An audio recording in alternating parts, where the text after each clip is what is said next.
All right, ladies and gentlemen, welcome back to the Persian and the Cowboy podcast. And today we would like to invite Mr. Brian as our first ever guest on the podcast, ladies and gentlemen. Mr. Brian in the house, dude. He reached out to us and decided to see if we wanted to do a little collaboration on his podcast and our podcast, and we were happy to extend that arm and get this friendship kicked off with it. So, Brian, welcome. And would you like to tell us a little bit about your podcast? Yes, I am so excited to be here. Thank you, Mr. Cowboy and Mr. Persian, for the invite. You are very welcome.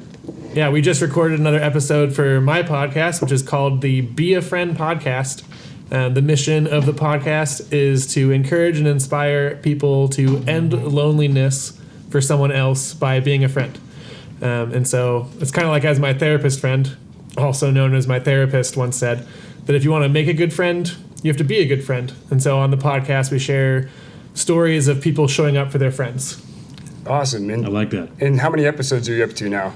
I think about 15 or 16. Okay. Okay, that's good. Yeah. That's really good. You just started, when did you start your podcast? I started end of the summer of 2022. Okay. So I was doing like every week for a little while, and then I realized the podcast had it was fun for me, but it didn't really have much of a direction, so I didn't have that mission statement until the second season. What's that like? Oh my gosh. Oh, having a mission statement? No, it's wonderful. Yeah, see, we're still trying to put that together over here.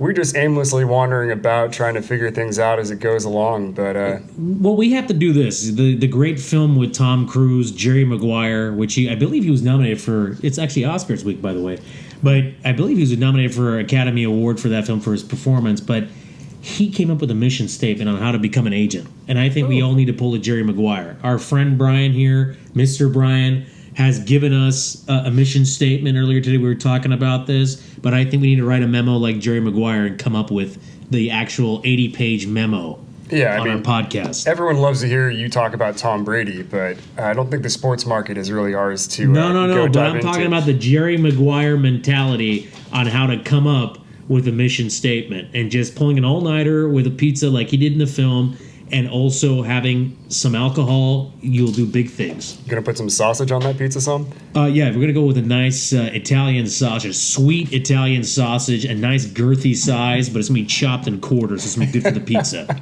Welcome to the podcast, Brian. Thanks for being a champion and sticking with us there. So on the note of friendship, are there any common themes that you've seen without this? You've talked to so many people already. What are some takeaways that you have? Yeah, so the biggest takeaway is that happens in almost every episode, is common thread, is a friend is someone who is there. Mm-hmm. You can't be a friend if you're not there for someone. And it changes over time. When you first become friends with someone, it's a lot about your proximity to them. Right. You're friends with them because you have something in common, you do something together, and you see each other frequently. But as time goes on, you drift apart. You have other commitments. You get married, you move apart, and then it becomes more about intentionality in that quality time, in that being there for each other. Yeah. Have you guys ever seen the TV show New Girl? No, but I've heard of it. I've seen the episode on True American, just learning how the rules of that game were played. But yes, that is a fun game. Uh-huh. There's this one episode where they're at a wedding, and Jess, the main girl, is competing for the affections of the best man of a wedding, with another girl, and she asks her friend for advice, and this other character, Winston, says, "Be there, wherever he goes, be there. If he's on the dance floor, be there. If he's getting a drink, be there." And then he calls it the Joe Biden at the end, because that was when Obama was president and Joe Biden was just being there. Hey, man, let me tell you, be there, okay? And then he mumbles 3-4 fucking times. You know what I mean? Yeah. That was the biggest fun part for me, is to watch Mr. Persian here eliminate all the swearing on your podcast. I'm actually a decent human being, but I curse sometimes. I like to, and it's in my vocabulary. But on our friend's podcast here, I want to show the ultimate respect and absolute loyalty, and make sure that it's clean and cut. You know what I'm saying? Yeah, I only have to censor out a few things, so I'm going to have some fun. I don't know how to... There was one fuck by both of us and a shit by me. Yeah, I shat. I shat. Yeah. Yeah, so I'm gonna have some fun. I don't know how to. I'm new to editing. Yeah. and so I don't know if there is a bleep sound. So I might just put in my own Yeah. voice going bleep. Well, you should get with Instagram's actually really good at tracking all that stuff for you and bleeping you automatically out. I actually have to go into our Instagram Reels, and when we do the captions, then I get rid of the bleep from Instagram and just let him be him and say the things he wants to say. I actually did notice that on the Nancy Pelosi soundbite. Yeah, She's seriously. a nasty woman. What a nasty person Nancy Pelosi Oh is. man! But anyways, going back to friendship tangents. But going back to friendships, though, so being there for someone, are there any examples of a time when a friend was there for you, or a time when a friend wasn't there for you and you wanted them to be there? A time when someone was there for me. I always ask people this question, and no one ever asks me back the question on my podcast. So let me think for a second. Yeah, we should have asked you. We should have asked you earlier. But You now would've you're been on the the first. spot. But now you're on the spot. Yeah, now I'm on the spot. A time where someone was there for me. I can't think of a specific, I was going through a hard time and a friend was there for me, but the memory that does come to mind is just being invited by friends. One memory specifically, in college, I had this friend, Grant. I called him Grantsome because his name was Grant and he's handsome. Oh, nice. There you And he go. called me That's nice. Brizzle because I'm not handsome and my name is Brian. So Oh, Yeah. that was ouch. a little Oh, less that's- creative than my I- name for him, but For the record, we disagree with that statement. Yeah, No, Go thank ahead. you. this guy looks like Jay Cutler, the former Denver Bronco, Chicago Bear quarterback. But go ahead, sir. The floor is yes, yours. my wife would disagree with Grantsome as well. Yeah, it's a little fucked up. Yeah. But Grantsome invited me and some other friends to form what he called the Triple PGA, the Professional Putt-Putt Golf Association. Okay, No nice. patent on that. Apparently someone else might have a patent on it. Really? But we dressed up as 1920s golfers Nice. and went to different mini golf places all around LA. Okay. And did a green jacket ceremony for the winner at the end of it. And I just felt very I like that. special and very appreciated just by being invited into this. And it wasn't a particularly hard time. It was college. It was mostly a good time. There's always highs and lows in life. Yeah, But that was a fun memory of a friend reaching out to me. right. Awesome. And are there, here on the Persian Cowboy podcast, I think we've circled the drain a lot of times on our topic, our theme, but I think a lot of it centers around, and the stuff we keep coming back to are difficult conversations that you're trying to have with friends, or stuff that's become taboo that we're not supposed to talk about, and having those conversations because it has value for us. So for you, are there any things that are more or less hard for you to talk about with your friends? Yes, there definitely are. Politics, sexuality. Those are the first two that come to mind. Is don't necessarily talk about these things. Yeah. I one time made a statement about Trump before he was president in a mixed company, and I was immediately regretted what I was an anti-Trump sentiment. I haven't met anyone who went to college who likes Trump. And I was in the presence of people who went to college and liked Trump, and I was like, okay, note to self, don't talk about President Trump in front of others in a positive or negative light. Yeah. Yeah, and do you think it's a good thing to hold those things back, or how do you think that affects friendships if you're limiting what you're saying in those situations? I think there's a time and a place for everything. It's not always the time to be honest. There are some people who just aren't safe to be honest with. Yeah. And there are some people who are safe, who are, to use that phrase that's becoming more popular, it's a safe space. Yeah. Someone who you trust, who trusts you, those are the people you can really be honest with, you can really open up with. But the people, if I'm eating a breakfast burrito with some friends that I know very loosely and I make a Trump comment, that's probably not the time to talk about politics. Right. Not that that's ever happened to me. Yeah. Potentially. I know the Persian here is never held back in any situations. yeah. I always remind him there's a time and a place, but Yeah. I have no filter. it seems to always But be no the idea. time and the place. Yeah, that reflects a lot on me too. It's this podcast has been a huge growing experience for me to force my opinions out into the public eye, and so I can get that criticism for what I feel and what I believe. And that's been a terrifying thing to me. Every time we post an episode, I'm just like, oh gosh, what's going to happen? What kind of backlash am I going to have for saying this? And it's fun with what people say. We love it. The last few clips that we had some hate, but we invite the haters to come. We like that. We like when people come at us, because then we can spit knowledge at you. And we keep coming back with more knowledge as you continue to spew the hate. So we're open to that. Well, and it's not that we are the source of all knowledge, but it's also that we are just two guys trying to figure it out there. And the comments, the feedback, no matter how negative it is going to help us get to the right spot that we can get to. So absolutely. Yeah. So that comment you made about Trump, that was a fun one. It was at least a good joke, because I love a good Trump joke. No, it wasn't even a joke. It was just a offhand comment. Like I literally hadn't met anyone who went to college who was a Trump supporter from the beginning. Yeah. Uh-huh. And it was always like in my mind, people liked a different candidate, and then Trump would just outdo them, and then they, by default, because they were Republican, became a Trump supporter. Right. And so I made that comment, and then the guy next to me that I didn't know very well, said, "Oh, I'm a Trump supporter." And I think it wasn't necessarily that I made a political statement. I made a judgmental political statement. Right. Mm-hmm. It wasn't just I don't like President Trump. It was, I basically was saying that if you like President Trump, or former President Trump, then you are not educated. You're not smart. Right. That was basically what I was saying. And so I think it's okay to state your beliefs and say your opinions. Absolutely. But don't say it like I did, in a way that puts down other people. Right. But I'd say on the other flip side of the coin, though, is like you learned about that person, you learned about your surroundings more so. Mm-hmm. So there was a lot of benefit for you having said that statement there. It's not always about finding the perfect place or the perfect time to say something. It's about communicating, and sometimes it's neat and pretty, sometimes it's kind of ugly communication. Yeah, it's never going to be pretty. You should ask me. It's never pretty, but sometimes it's okay. Show us your hair again. Well, hey, that's for a different time. There you go. I'll show that in a little bit when we do something. But yeah, I mean, you should have came back with a Trump. Excuse me. Quiet.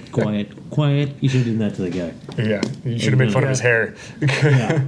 I'm not a good impressionist. My accents, if I try to do like a British accent or Australian accent, it always just goes poorly. Yeah, I mean, it's the same thing with those fucking people. They literally say the same thing, It's like, you can't tell what is what. Yeah, it's like, put another shrimp on the barbie.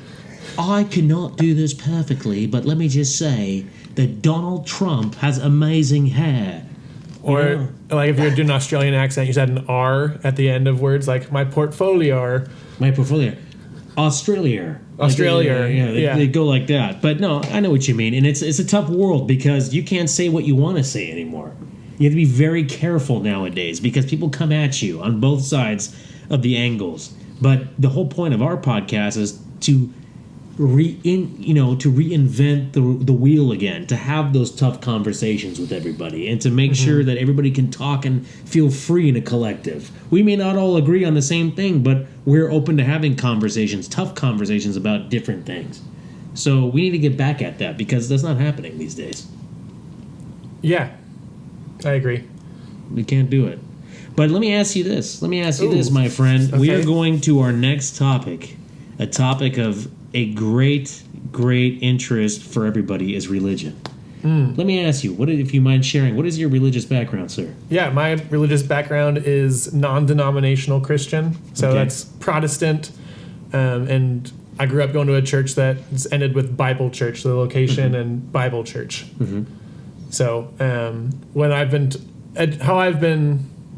how it's been explained to me is difference between some of the different, like Protestant versus Catholic, is that Protestant is much more like, have you made a decision to follow Jesus? Right. And Catholic is much more of a overall lifestyle. I'm open to being corrected on that. It's a belief instead of cultures, like cultural values around Catholicism, as well as like devotion to God. Mm-hmm. Right. So that's one of the things I want to learn more about, because it's something I'm a little ignorant about is exactly all that the Catholic faith entails, and something I'm working on learning about right now. Right.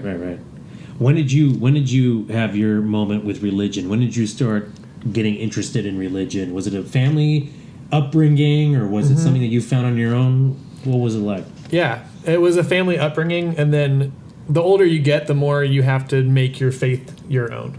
Right. You can't just live off your parents' faith and forever. Like I was enforced that, like, okay, you have to go to church on Sundays until about high school, and then they gave us donuts at church, and then I was like, oh, I am in on church right now. Okay, the donuts. And I was a little more socially capable at the time too, so I made more friends at church, talked to girls at church. I was like, oh man, church is great. Donuts, girls, friends. Especially those church girls, dude. You know, those church girls.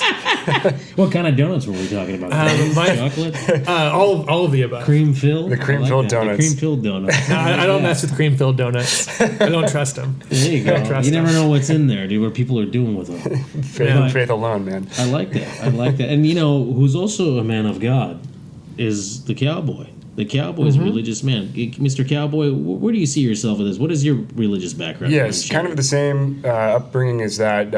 He's like Protestant raised, grew up in the Lutheran church though. So baptized Lutheran, confirmed Lutheran. And like you're saying, Lutheranism is much more about the acceptance of Jesus and the faith that you have in him, rather than the specific acts that you are performing out in your day-to-day life to prove that kind of a thing. And I think Martin Luther said, it's through faith and faith alone that salvation is given.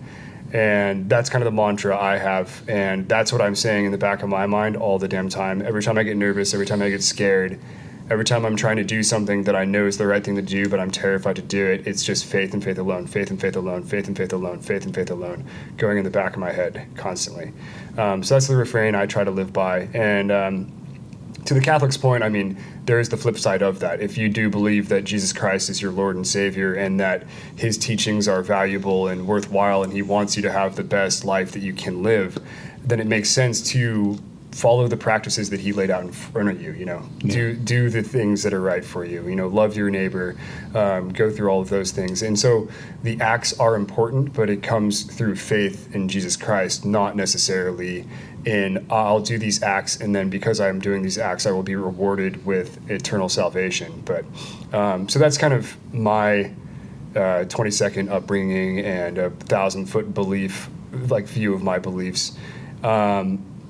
But I grew up in the Lutheran church, and I'd say in college I kind of took my step back into the more of the agnostic framework and questioned my beliefs, tried to figure out, why is Christianity the right religion? If I was born into a Buddhist house, I'd be just as devout of a Buddhist kind of thing, going through all of that. And then in my mid-20s, I really came back home. I read a book called A Case for Christ, and that one really laid out the historic basis for Christianity in a way that I can wrap my head around and know that the biblical references are as accurate as any other historical reference that is out there. And so that kind of brought it home for me. But going back to you, Brian, I wonder, did you have your point of doubting when you questioned your faith and kind of took a step back from religion and tried to figure out where your purpose is? Why is this my religion? And going through that process. Absolutely. Yeah, it's hard. I don't think anyone goes through life 100% convinced all the time. I have never had a season where I would not call myself a Christian. It's always been like, I don't understand this aspect of Christianity. I don't know how God works at all, and I'm frustrated about that. But at the end of the day, I've always still believed like there is a God, I still believe in Jesus as the Son of God. And so I've always come back to that, but there's been seasons where it's been much harder to believe. We all have peaks and valleys. Peaks and valleys, that's the word. Yeah. We all have peaks and valleys, but there was one time where I was working for a Christian nonprofit, and I just had so many doubts. The main doubt was, what is God doing? Like, how much of Where is he? Where is he? Yeah. If God's real and God's active, what is God doing? Like, there's the founding fathers of America believed in deism, which is basically God is like a clockmaker. He made the clock, he winded up the clock, and lets the clock run. Mm-hmm. So it's kind of like he created life, created the world, and kind of set it in motion, and is hands off now. Right. And that is tempting to believe for me, but when I read the pages of the Bible, I don't see that. I see Jesus coming into the world and then promising this Holy Spirit that will come upon believers and do all the cool stuff that God does through us, inside of us. They're really interesting, because I've always kind of approached it from the same aspect as the clockmaker thing. I like the firework metaphor a little bit better, where I'm unfamiliar. Where he packs it, like, because the way you pack a firework is how you can make shapes of it in the sky. So you can make it like a smiley face. It can be little stars, hearts, and stuff. And so by packing that seed and then setting it into motion, you can control the outcomes in the future of it and everything. And that paired really well with me from my engineering background of the Big Bang and the initial beginning of the universe. So I really liked that one. And then I had my struggles of like, well, if that's true, then how can there be free will? Because if he's all powerful and all knowing and set everything in motion from the very beginning exactly how he wanted it to happen, then why would there be any free will at all? So that's kind of what made me step back a little from that one. So it's definitely a topic that's been on my head. In my background, I come from a mother who is a Catholic, and a father who comes from a Muslim background. But I was raised as a Catholic. I was baptized as a Catholic, raised a Catholic, but I've never been very practicing. But I do believe in a faith and a higher power, and I do feel that having some sort of belief or faith structure in your life helps you to have an organized foundation or some sort of structure in your daily activities.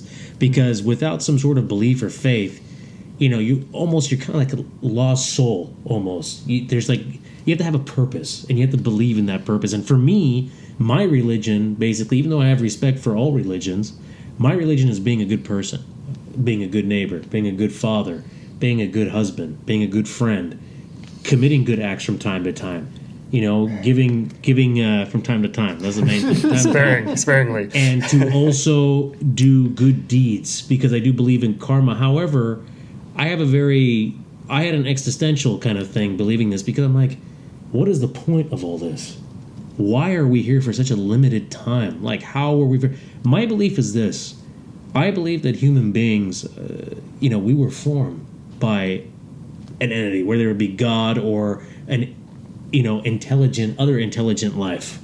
I mean, we're put here. But the question to me is when, tragedies happen, like natural disasters, where we just saw in Turkey and in Syria, there's a massive earthquake where, if the death toll keeps rising, we've had 40, 50,000 people perish. Like, why? Why does this happen all the time? Why? Where is God? Where are these creators that created us? I do believe that these creators are an intelligent species. I do believe we were created by another group of people. Definitely not human, but maybe from another part of a planet or something like that, from another part of space. He had to bring in aliens in the religion segment. But I do believe in that. I fundamentally do believe in that, and I feel like they could be our God. And maybe, maybe it could be a controversial statement, but I don't care about controversy, but maybe these prophets like Jesus and Muhammad and Moses and whatever had these kind of powers, these powers that we didn't have as human beings. Maybe they were intelligent beings from another entity, from another place, and they came here to help us to evolve our species, to help give us a boost. But unfortunately, those people that created us, they're watching us to see if we evolve, to see if we can get rid of our petty differences, to evolve as a species and as a race, but we're not there yet. We have a lot of problems. You have good versus evil. You have a lot of pettiness. You have a lot of your own agendas. So that's what I believe in. And I firmly believe in that. I do believe in an afterlife. I do believe in something after this. I do believe that this life is a test for the next life. And if we are fundamentally good people, we have good hearts, we have all this kind of stuff, we are given the gift of the next life. But if you are a person that commits evil and wrong acts, then you're going to a horrible place.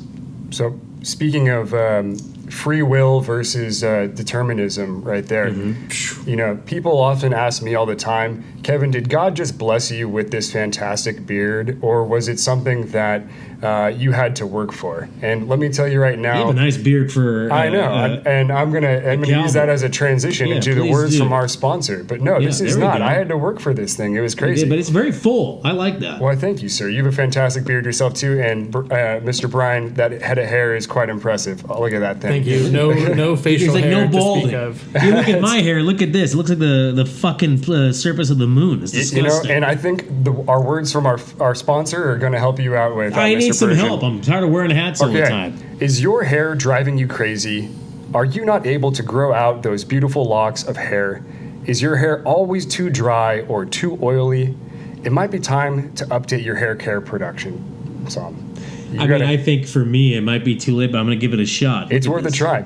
It's time to try the vegan-friendly anti-aging products from that'll pass European standards. Okay. Apparently, there's a whole bunch of chemicals that haven't been banned in the United States that are outlawed in Europe that are messing up with our hair and causing hair loss. So, you got to check into those things. I need to look into it. If you want to avoid all that, you need to check out the Monet hair care products. That is exactly the oils that I use for my beard. Put this up against the camera. The Rejuvenate EQ oil right here is the one that I always go to for my beard production. So, ladies and gentlemen, it's a fantastic product. If you are interested in growing a beard like me, then you need to go check out Leah Johansson's Instagram page and sign up for her products. That's Leah Johansson, LEA_Johansson, JOHANSEN. And we'll have the link in the description and ready to go for you guys. Shout out Leo Johansson. Fantastic products. Have you seen her hair? It's incredible. Yes. The waves that's going on back there. Oh, my goodness. Very shiny, very healthy head of hair. Very healthy head of hair. I could have used that product. I know. We're doomed. I mean, it's too late from the top of my head, but I see the bottom of my head, you know? But can you just show your head on the camera real quick? Just look at this man's beautifully bald, shaved head. You could literally land 2 747s on this. This is like a fucking runway right here. Look at that. It's beautiful. My hair's got all these dents and fucking shivets and rivets. Like, you could basically go over this thing. It's not even right. There's something going on. It's craziness. But yeah, Leah Johansson on Instagram. There we go. Check it out. Check the link in the description. But, going back to this conversation, like, I really had an existential crisis because I was thinking about this a lot. Can we go back first? Because I don't want to get there. So go back. Growing up, I've heard you say over and over, raised Catholic, baptized Catholic. Like, what was that like as a kid? Were you going to church every Sundays with your mom, or like so there was a Easter time, kind of Christmas thing? Or? Yeah. So in my household, growing up like that, I was baptized. Shout out, my baptism name is Nicola. So there you go. But Sorry, what? Nicola is my baptism name. They give you a new name when you're baptized? Yes, sir. Yes, Catholic sir. Nicola. But at the end of the day, for me, like, Catholic holidays are celebrated by my mother and our upbringing and our family. We celebrated it. Christmas is a very big deal for us, just like it's a big deal for everybody. But we celebrated Christmas in a different way. We would do, like, Christmas Eve, we would open our gifts and we would do things like that. Christmas Day was kind of like a freebie. But Christmas Eve, Catholics do it big on Christmas Eve for the most part. We would go to church often when I was a kid. We would do masses and things like that.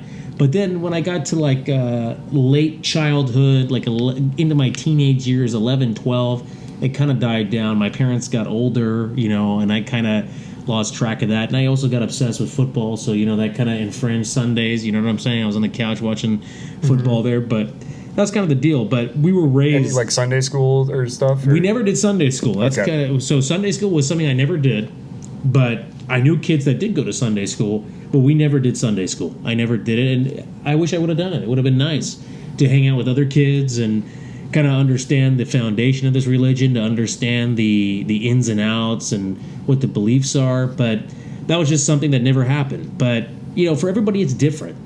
For everybody it's different, and everybody's religious background is different, and the way you interpret religion is also different. It could be one thing for somebody else, another thing for somebody else, but ultimately you have to be a good person. You have to be a good person within yourself and how you treat others. That's like what makes me happy at the end of the day. If I've done a good deed for somebody, if I've helped somebody out, if I've been a good husband, good father, good mentor for my kids, like I've loving thy neighbor, loving neighbor, that type of thing. Those things make me sleep well at night. When I don't commit these acts, I can't sleep well at night. I feel like I haven't committed myself enough to my craft on being a good person, or just not being able to do something good for somebody else. So that's kind of where I'm at. Yeah, I would agree. I think God wants us to be good people. Yeah. Absolutely. However, I think there's more to it than that. Like, there's also the element in religion, Christianity specifically, of forgiveness. Yeah. You look at the New Testament, there's a guy named Saul who went around being like, Christians are ruining Judaism, we gotta kill them all. Yeah. And then he has this experience with God on this road to Damascus, and he changes his name from Saul to Paul. Maybe that's part of maybe he was baptized too and got a new name, and baptized with the Spirit, I guess you could say. Right. And his life trajectory has changed, and he was someone who was responsible for the deaths of many people, many Christians, and his life changed. His life, you could say, was redeemed. Yeah. And then there's also when Jesus is on the cross, there's two guys on the cross on different crosses next to him, and one says like, "Oh man, like, forgive me." I forget the exact verbiage, but the one guy on the cross is mocking Jesus, saying like, "Oh, if you're the Son of God, get off the cross. Like, aren't you a big deal? Where's your power at?" Yeah, and then the other guy's like, "Why are you mocking him? Don't you know who he is?" Yeah. And Jesus turns to the guy who defended him and said, "Today you will be with me in paradise." Yeah. And if he's being hung on a cross, he's a criminal. He did bad things. Mm-hmm. And so I think from just those two little stories, we can also draw out the idea that bad people might be in heaven too.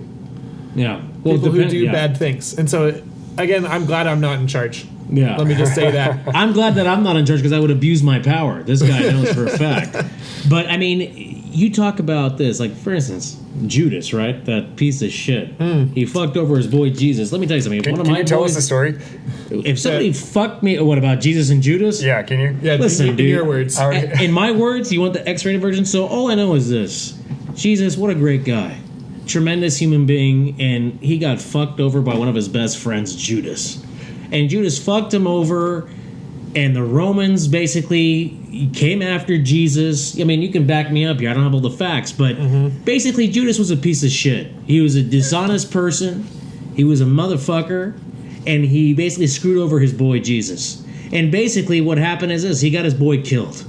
What a disgusting human being. If you're a brother and if you're a friend to somebody, you treat them like a fucking friend. Okay? That is just a horrible thing that happened. I wasn't there. Maybe I was. I've been reincarnated 20 times. I don't know.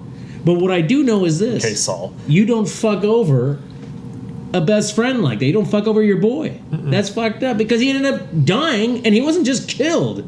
They really fucked him. They nailed him. They tortured him. They crucified him. They some medieval shit. That's horrible. It's like before medieval shit was even a thing. I know. The guy had thorns on his head. He was bleeding from everywhere. It's fucked up. Didn't you guys The Passion of the Christ with Mel Gibson and he was directing? What's that guy's name? Jim Caviezel, who played Jesus. My God, it was too hard to watch. I never actually saw it. I tricked my Jewish friend into watching it with me. Oh, really? Oh, I know who you're talking about. It was very uncomfortable. And you did this to Jesus. Well, I forgot. He was like cheering the Jews along, and then he was like, I forgot to mention, it wasn't just the Romans, but the Jews also. They played a big role. They played a big role, and they fucked over Jesus. That was not a very nice thing. That was a horrible thing. But it's too much. That's why I call I got a couple friends. I'm still acquaintances, but I call them acquaintances. I call them Judas. Because they fucked me over on a couple things, and I don't appreciate that. So I call them Judas. That's where the term Judas comes from. Whoa. People that do dishonest things and they fuck people over, that's Judas. You're basically Fredo from The Godfather. Yeah. That's what Judas was. He was Fredo from The Godfather. But instead of Jesus killing Judas, this poor guy, he was a nice man. He was very kind. He ended up dying. If it was me, I would have killed Judas, and I would have killed everybody that was with Judas. Sorry. Yeah. Isn't it interesting that how Jesus, if as we believe, is God, Yeah. he knew what Judas was going to do, and he was okay with it. It's a backwards way of doing things Jesus always had. He sacrificed himself. He sacrificed himself, and like he could have been way more efficient. Yeah. That's something someone pointed out to me is like sometimes Jesus would like heal people, and then he'd go off on a mountain to pray. Yeah. And this guy asked me, he's like, so why didn't Jesus just heal more people? Yeah. Why did he keep going away? Like Jesus could have been way more efficient, but Well, Jesus it was limited. He was limited, yeah. And it's interesting how God doesn't always pick the most efficient way to do things. You know, it's like in life, like I have a problem, I pray about it. God doesn't just snap his fingers and my problems are healed. Or if you guys have a problem and you pray, then it's not just snapped like that. God likes to use the process of changing us, of fixing our problems through process. It's not necessarily the most time efficient, but I think it is in the end the best way. I do question this from time to time, and I want to say when I say time to time, from month to month, I think about this. The next step. Why are we here? Why are we who we are? Like those are some deep, deep thoughts. And when people obsess about this, you know, some people do obsess about it. It becomes like clockwork in your head. You start thinking about different things, like existence, this, that. It's a very interesting conversation. Cowboy, please go ahead, sir. Yeah, I was just going to kind of circle it back to, I think we've talked a little bit about like suffering in life now too. Like, why is there suffering? If you know, why isn't God just a wishing machine and giving us the grants and everything that He has? If He's all powerful, why is He not doing that kind of thing too? So yeah, it's a brilliant question. Yeah, have you guys seen Bruce Almighty? Yes, yes, great film. There's a part where he gets everyone's prayers in his inbox on his email, and he just says auto reply yes to every single. I wish it was like that. And then all of a sudden, everyone's winning the lottery. There's riots happening. Things aren't fair. People win the lottery, but they win like $2 because everyone won the lottery. And if God said yes to every prayer request, then the world would be chaotic. We don't know what's best. We don't, and we're still as a species, we're learning what's best. We're trying to. Every day is like a battle. We're trying to understand like how to lead, how to function. We have a lot of problems on planet Earth. We have a lot of problems. It's not just with the planet, with climate change on one end, or global warming, global colding, whatever you want to call it. We have fundamental problems. People's values have gone away. People are taking a step back. People are more violent nowadays. People are more just filthy in terms of like the way they think. Like you look at just ideologies have shifted. People's priorities are different. You know, we as a species are getting away from the original messaging. We need to have more structure, more foundation. We're getting away from those things. yeah, and I think kind of going off what Brian was saying too about what would the world look like if you had everything that you possibly wanted, and that's kind of something that I've given up. Is like I don't pray to God and ask for specific things anymore and say I want this, I want that. I kind of ask more for you know, like take care of my family, my friends, you know, but like let the things that are supposed to happen to me happen, and give me the strength to deal with those things that come across it. And I think the biggest problem that we're facing now, and I think why mental health is so bad, is we don't have as much suffering in the world as we used to have. Everyone has it so easy. We are now in a state of perpetual comfort. We have enough food. We have a comfortable place to sleep. We have the food, the water. I mean, look at our lives right now. Like, you two are married to two beautiful women. I'm dating a beautiful one myself. I have my place to live. You have your two sons already. You know, you'll have kids coming in a second. Like, we've Hopefully many seconds from now. yeah. We've but my point is that we've checked off all the boxes that we set out to check when we turned 15 years old. You know, we have now achieved everything that we've wanted to achieve, and we're just living these lives of comfort where we have the best entertainment that has ever existed in all of human history. We have these comfortable couches to sit from and watch it. We are all eating like kings every meal out of every single day. And I think the thing we're starving for right now is suffering and finding something that's worth suffering for, and our need to just get out there and make an impact and help other people. You know, if no one's suffering, it's harder to help people quite so much, right? Like, well, I mean, yeah, to an extent, for sure. But I think that with mental illness and all that, I mean, that's going to be a whole nother topic for us one day. I mean, that's going to be like an hour-long episode. There's going to be a lot of facts. We're going to have our experiences. Life is different compared to what it was 100 years ago. 100 years ago, I mean, you literally had to, indoor plumbing was introduced. Many towns still hadn't had electricity. People were still coming from overseas in mass numbers, mass migration, coming over and setting up their roots in America. People were dying in journeys to America. Life was harder. Disease was rampant. You didn't have as many technologies and medications and things like that to control these things. Life, that was a whole different era, but I think life now has gotten more complicated. We are a technology-infused species. Technology is great on one end, but on one end it's destroying us.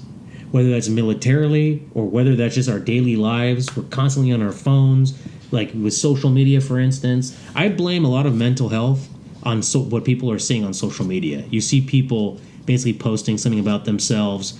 Oh, I'm doing this, and the other person wants to up that other person. You're creating this weird competition, something that doesn't even exist in your head. Yeah, I wouldn't say there's, like, it's more complicated. I think we're making it more complicated because life has become so simple for us. You know, if you guys you've just started like intermittent fasting, right? Yeah, I love it. And like when you're at the end of a fast, and like it's been 20 hours, 12 hours, whatever you're going through, you're not worried about what emails coming in. You're not worried about what someone's saying about you on Instagram or anything like that. You're hungry. That trumps everything else. And the stresses of the world go away, and you're only focused on finding food, getting that thing taken care of. It's these, we've satisfied all those baseline necessities, and now our brains that are used to identifying problems and looking out for danger is identifying more problems and looking out for more danger all over the world that may or may not be there. But when the danger is right in front of our face, it's easier to identify it. And it's kind of why I love rock climbing for that reason. You're not worried about what your boss is going to say on Monday when you're just trying to hold on to the side of a rock and not fall down. It makes everything immediate and present in front of you, and you're not thinking about anything else in the entire world. You're focused. Yeah. Are you saying that because our lives are so comfortable, we're inventing new ways to suffer? Yeah, I think so.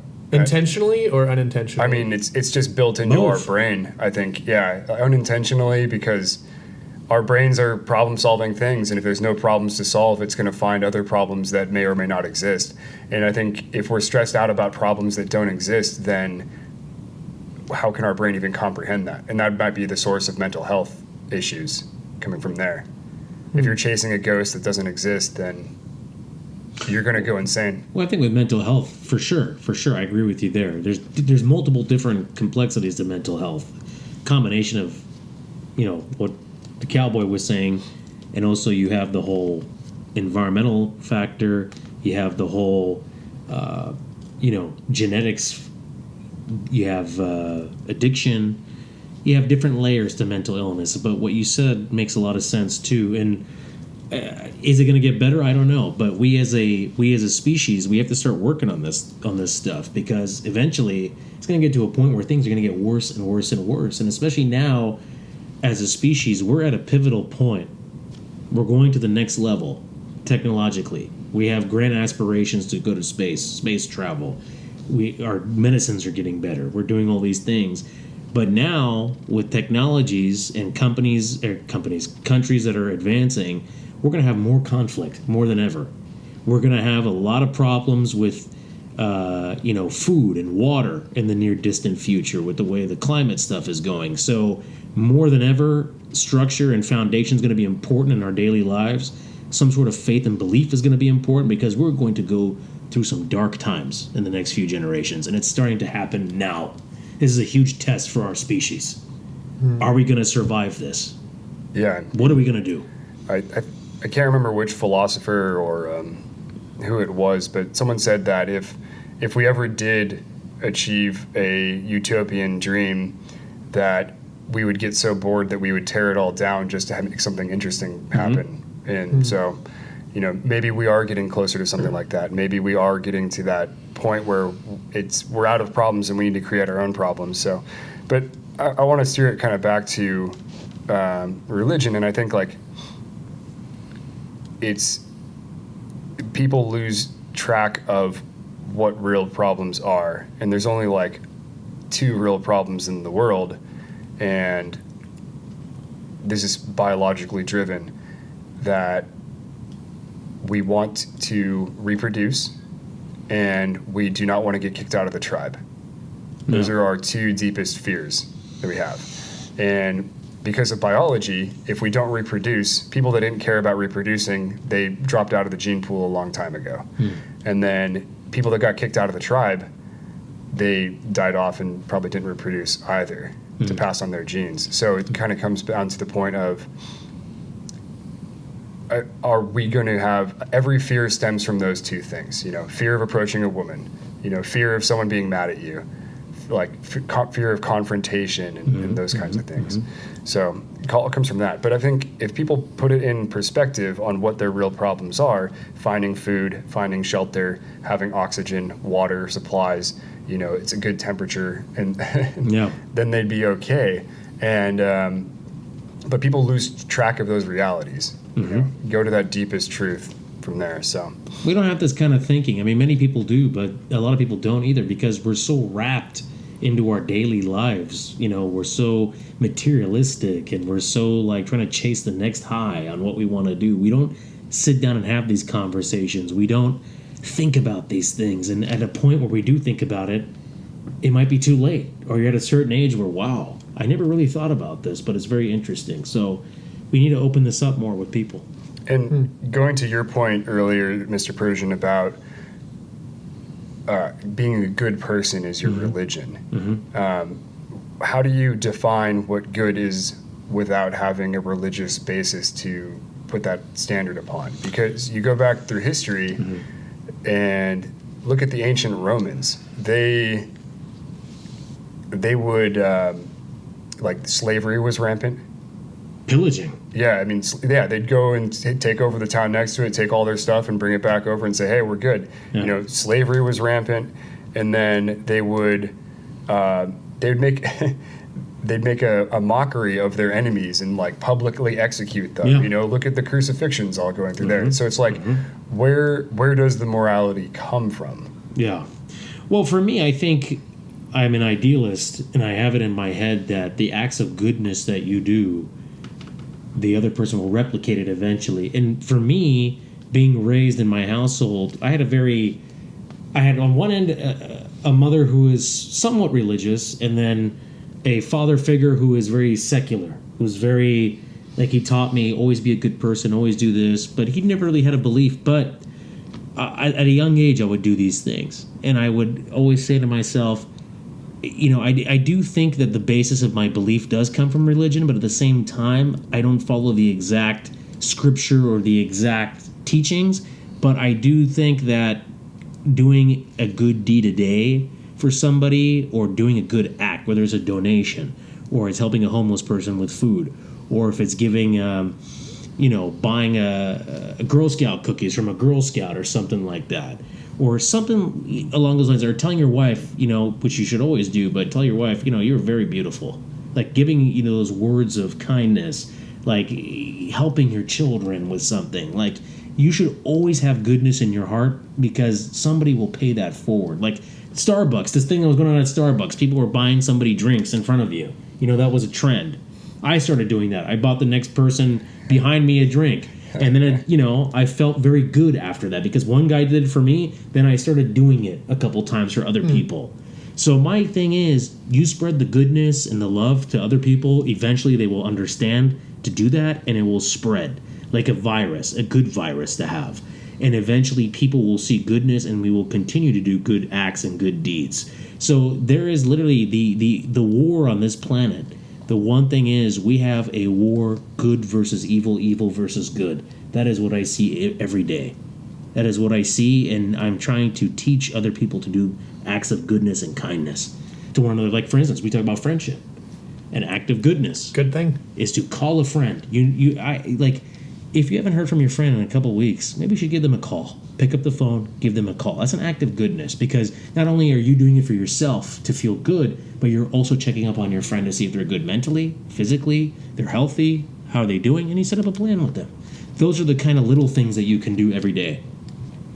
I think that's good, yeah. Well, how would you separate the morality from religion question, Brian? Well, I'm going to tie it back to what we were talking about before with, inventing our own problems because we're comfortable now. Yeah. And make sure I tie it back into what we were just talking about. So if I kind of go off the rails, be like, No. Brian, what we were talking This about show is all about going off the rails. Yeah, so, I mean, you know. believe me, the next one is going to be off the rails. Do you want to drop your F-bomb yet? I mean, No, I'm going to try to avoid that. Give me a good fuck. Just say it, dude. Get me hey, aroused, we're not dude. here for peer pressure. Yeah, you know, I know. let him do his thing. You do your thing. Yeah. When we were talking about the being comfortable now, so we're inventing our own problems, what just immediately came to mind for me was Maslow's hierarchy of needs. It's that idea of like at the bottom of the pyramid, the foundation is safety. Like safety, food, belonging, and like the higher, once you have like certain thresholds of security established, you can focus on the next thing. Like you can't focus on your Instagram presence if you don't have any food. Yeah. Like, that's not on your mind. You're not thinking how did my reel do, how did my TikTok do if I don't have food for my family on the table. But like once we reach a new threshold, we can look for those needs to figure out how to meet those needs. And I'd say that right now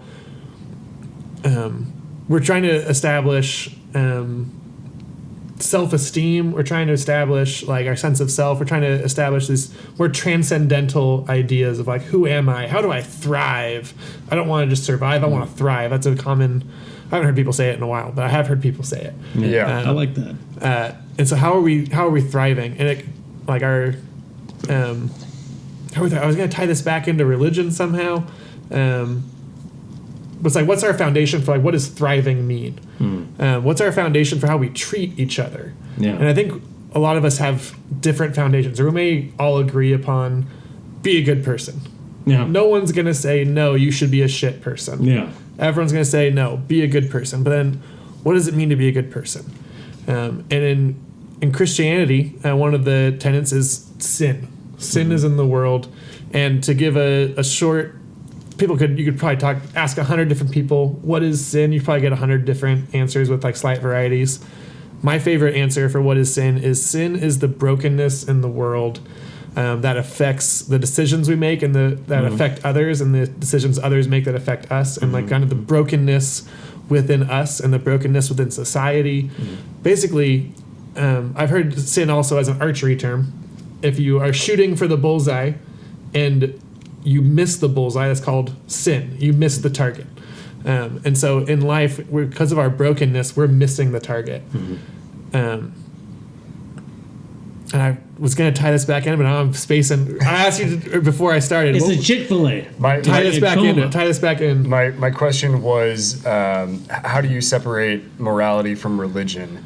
And, Ooh, yes. And is there even a separation? Can you have morality without having religion? I don't think so, because I think no matter what you say, you can say you don't have religion, and that in itself is a religion.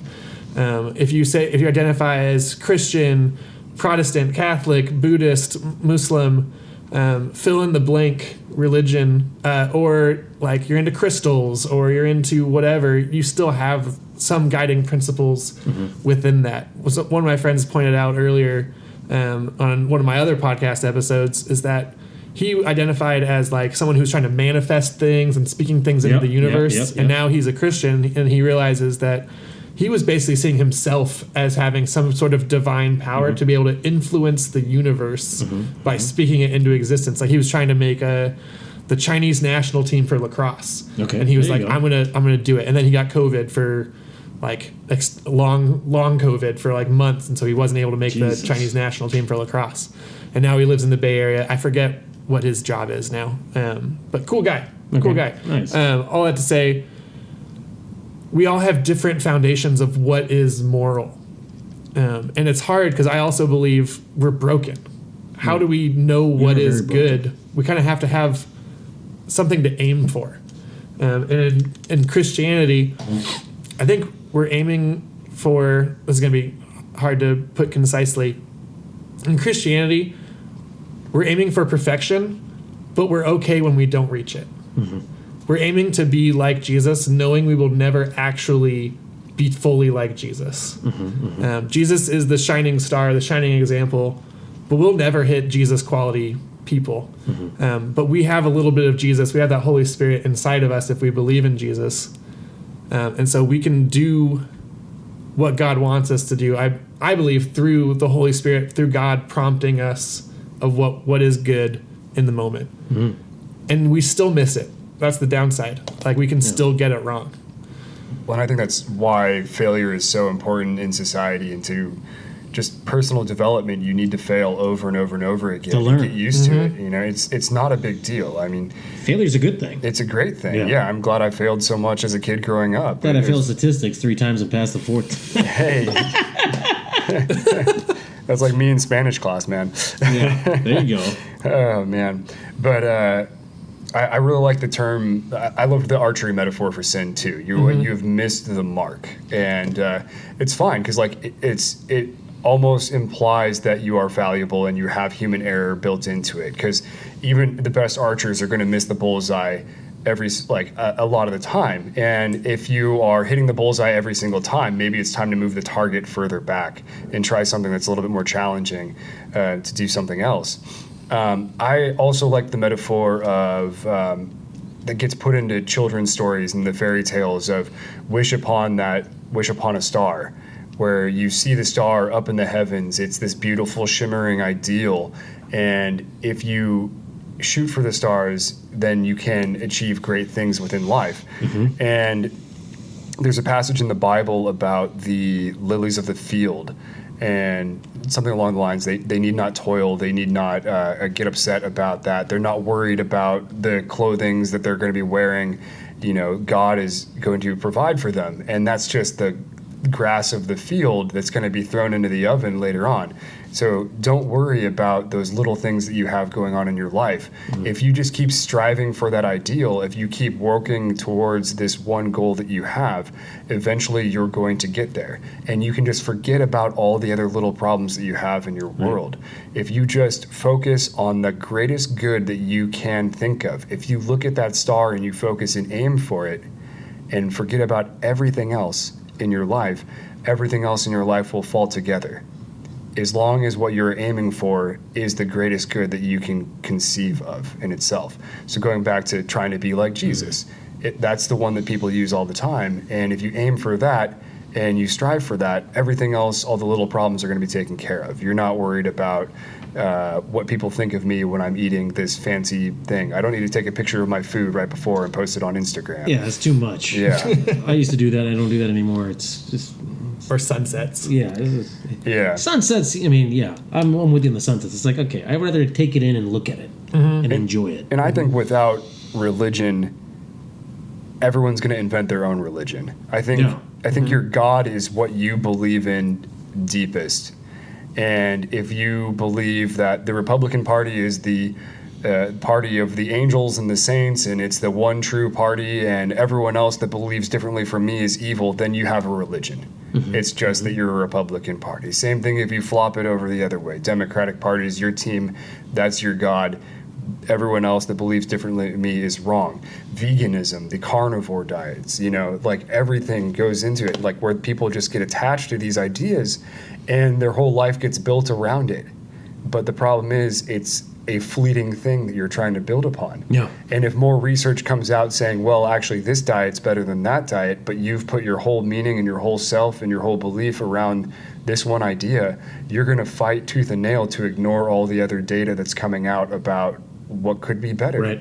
But if you put your deepest belief into something else, something more sustainable, one of those deeper religions that's passed the test of time, then you will have more security, more strength, and you will always be building up towards something good from there. So, no, that's agreed.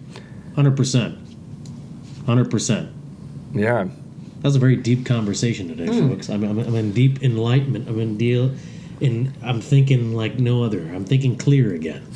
This is not what I expected when I came on the pod. I thought we were going to say much more controversial things all the that's time. the next episode. Based on that is the next Instagram episode. reels. You're gonna love it. Oh, dude, just wait till the comments come out. Who knows? This might be the controversial one. You know? Yeah. You're calling Jesus an alien? How dare you? All right. Before we wrap this up, Mr. Brian, is there anything else that you'd like to say on the topic of religion or things that you think we missed out on? This thought just came up recurringly, but I didn't know how to fit it in the conversation, so I kept it to myself. Yeah. But I'll say it now if I have a carte blanche to say whatever I want. Say whatever you want. Here comes the F-bomb. No. Give me a good, like, No, don't. cock. Something like that. Sorry. Don't force him to Sorry, do I'm not it. going to If do this it. is going on YouTube, I'm trying to Yeah, maintain no, my you're a image. good Yeah, person. yeah. You're a good Maintain my person. image. I'm just breaking balls. Go ahead, sir. He's got a brand, man. Yeah. Yeah, so what I've been thinking about lately, just this thought, I actually got to speak to college students Nice. With like a Christian group, and this is basically what I shared with them, was that sometimes in Christianity we can get so obsessed with being good. Like, if the goal is be good, you miss it. And so I was looking, the example I gave was if you look at the Bible, look at the stories, especially the Old Testament, everyone's just screwed up. Like there's Trying to survive. there's not exactly shining stars in the Old Testament. Like you look at King David and he's like a man after God's own heart. He did great things. He was like so faithful while he was on the run. And then he just sees this hottie on the roof bathing and he's like, I like her. Bring her to me. I'm going to have sex with her. And then she was married and she has a kid and he like gets her husband killed on the front lines and then he gets called out by a prophet and it's like this whole thing. Yeah. And so like Literally David, sends him out to be the front line of this That's battle a he's bad got move. coming up. That's horrible. it's a dick Yeah, move it's right horrible. there. It's a dick I know, move. but he was God's favorite. He wants to Yeah. smash, but then, like, at the same time, he gets this guy killed. Dude, that's messed up. Yeah. And so like that's not David's not the shining star that we should be seeking. And so I think so many times, I grew up going to Sunday school, and so many times in Sunday school, they would teach us a Bible story and then teach us how to be a good person as a result of the Bible story. When in reality, the people in the Bible were just screwing up. Yeah. They were messing up left Failure and right. after failure. What I've heard someone else say is that the point of these Bible stories is not how to be a good person. It's to point to us to how good God is. Like the story of the Bible. Again, if you ask 100 different people, you get 100 different answers. People are unfaithful, but God is faithful. Like we mess up, God is still good. And so I think that instead of shooting for be a good person, shoot for just doing everything knowing I'm a broken person, but I trust in a good God. And I think when we focus on trusting God who knows better than we do, and we seek his kingdom first, then everything else works together. Kind of like what Mr. Cowboy was saying earlier. That made me think of that verse where it's like, seek first his kingdom and all else will be given to you as well. Something along those lines. That's the Brian translation. Well, I think I'm glad you brought that up because that really kind of speaks to my process of Christianity and whatnot. It was being a good person, being the nice guy, doing everything right. As a kid, I was terrified to break rules, terrified to stick my neck out and just kind of But I think now my you don't like me shrinking? Yeah, No, I like that. Don't stick your neck out. You broke a lot of rules with this guy, let me Don't tell touch you. me. Dude. I just grew a beard to cover my neck, so There you go. He's got a nice neck, But the thing that I'm kind of focusing on now more so is that one Bible verse you and I talked about, Brian, where Jesus is telling the people, like, one day you will come to me and you will say, Lord, Lord, did we not prophesy in your name? Did we not do good deeds in your name? Did we not live these lives and pray to you and everything else? And then Jesus will say to them on Judgment Day, begone, you sinners, I knew you not, or something along those lines. Scary verse. Paraphrasing, terrifying verse. And to me, it means exactly that. If your aim is just to be good for the sake of getting into heaven, then you've missed the deeper meaning that's there for you that could set you free. And I think now it's more of realizing that you're a flawed person and a vicious animal of the world, but becoming the person that God intends for you to become. And that's more of what I'm trying to aim for now. Maybe it's not that I'm a good guy that's nice to everyone, that everyone likes me. Maybe it's I'm a guy that has the difficult conversations, says the things that are not easy to say, but that need to be said. And it's not necessarily good and pleasant up front. It's not good in the moment, but maybe it's the right thing to do in the long run for people. And to become the kind of person that has the backbone and ability to say those things and to stand up and face the ridicule that comes from saying that kind of stuff too. So, yeah. That's why we do this show. Because we have things to say and they need to be said. Precisely. Amen. Amen. Amen. Amen. Brian, thank you for coming on the show, sir. Thank you for having You were me. a Such a good man. pleasure. Great to have you guys on Yeah. my show as well. We got to do it again. Would you We'll like do it to again. pimp your podcast really quickly Yeah, one pimp more it time? out. Tell Pimp us it where to out. find it. Yeah, you can find it on Spotify, Apple Podcasts, Google Podcasts, and apparently some other places as well. You can also find us on Instagram and TikTok at Be a Friend Podcast. I All like right. that. Once I like again, that. Be a Friend podcast. Check Be it out, guys. a Friend podcast. All right. Don't be an enemy, be a friend. There you go. Thanks, y'all. See you next time. Take care. Bye.